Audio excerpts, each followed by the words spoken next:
Item ಯಾವುದೇ ಇರಲಿ try ಮಾಡಿ ಆಚಿ ಚಿಕನ್ ಮಸಾಲಾ. ಬೆಲೆ ಏರಿಕೆ ಮೋದಿ ಅವರ ಕೊಡುಗೆ ಅಂತ ಈಗಾಗಲೇ ರಿಯಾಕ್ಷನ್ಗಳು ಬರೋದಕ್ಕೆ ಸ್ಟಾರ್ಟ್ ಆಗಿದೆ. ಬೇರೆ ದೇಶಗಳ ಜೊತೆಗೆ ನಮ್ಮ ಸಂಬಂಧಗಳೇ ಸರಿಯಾಗಿಲ್ಲ ಅಂದ್ರೆ ವಿದೇಶಾಂಗ ನೀತಿ ಕಂಪ್ಲೀಟ್ ಆಗಿ ಫೇಲ್ ಆಗಿದೆ ಅನ್ನೋದನ್ನ ಡಿ.ಕೆ. ಶಿವಕುಮಾರ್ ಪಾಯಿಂಟ್ ಔಟ್ ಮಾಡ್ತಾ ಇದ್ದಾರೆ.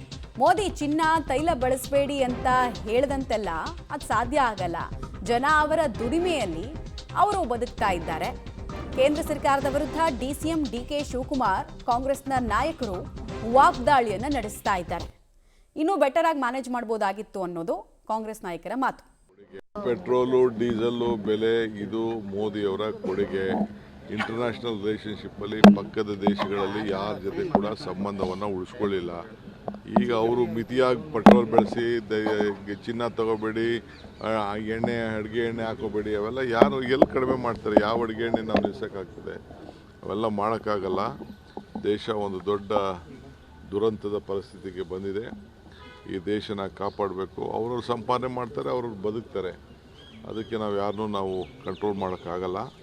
ಇರೋದ್ರಲ್ಲಿ ಅವ್ರ ಬದುಕನ್ನು ಉಚಿತವಾಗಿ ಮಾಡ್ಕೊಂಡು ಹೋಗಬೇಕು. ಪೆಟ್ರೋಲು ಡೀಸೆಲ್ಲು ಬೆಲೆ ಇದು ಮೋದಿಯವರ ಕೊಡುಗೆ. ಇಂಟರ್ನ್ಯಾಷನಲ್ ರಿಲೇಷನ್ಶಿಪ್ ಅಲ್ಲಿ ಪಕ್ಕದ ದೇಶಗಳಲ್ಲಿ ಯಾರ ಜೊತೆ ಕೂಡ ಸಂಬಂಧವನ್ನು ಉಳಿಸ್ಕೊಳ್ಳಿಲ್ಲ.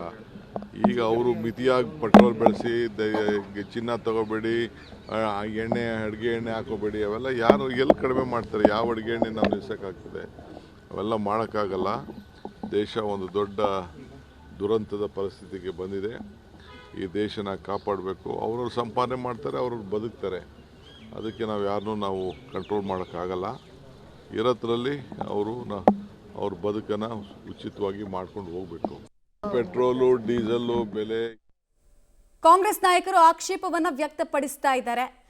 ಬೆಲೆ ಏರಿಕೆ ಅದು ಕೂಡ ಇಂಥ ಸಂದರ್ಭದಲ್ಲಿ ಮಾಡಿರೋದನ್ನ ಸರ್ಕಾರ ಮ್ಯಾನೇಜ್ ಮಾಡಬೇಕಾಗಿತ್ತು ಅನ್ನೋದು ಕಾಂಗ್ರೆಸ್ ನಾಯಕರ ವಾದ ಆಗ್ತಾ ಇದೆ. ಮತ್ತೆ ಅಕಸ್ಮಾತ್ ಬೆಲೆ ಏರಿಕೆ ಮಾಡಲೇಬೇಕು ಅಂದಿದ್ದರೆ ಯುದ್ಧ ಶುರುವಾಗಿ 20-30 ದಿನದ ನಂತರನೇ ಮಾಡ್ಬೋದಾಗಿತ್ತು. ಆಗ ಚುನಾವಣೆ ಅಂತ ಸುಮ್ಮನಿದ್ದು ಈಗ ಏಕಾಏಕಿ ಎಲ್ಲ ಬರಿಯನ್ನು ಒಂದೇ ಸಲ ಹಾಕಿದ್ರೆ ಜನ ಅರಗಿಸ್ಕೊಳ್ಳೋದು ಹೇಗೆ? ಪೂರ್ತಿ ಬೆಲೆ ಏರಿಕೆ ಹೊರೆಯನ್ನು ಹೀಗೆ ಒಂದೊಂದಾಗೆ ಕೊಡ್ತಾ ಹೋದರೆ ಜನ ಮ್ಯಾನೇಜ್ ಮಾಡೋದು ಹೇಗೆ ಅಂತ ಪ್ರಶ್ನೆ ಕೇಳ್ತಿದ್ದಾರೆ.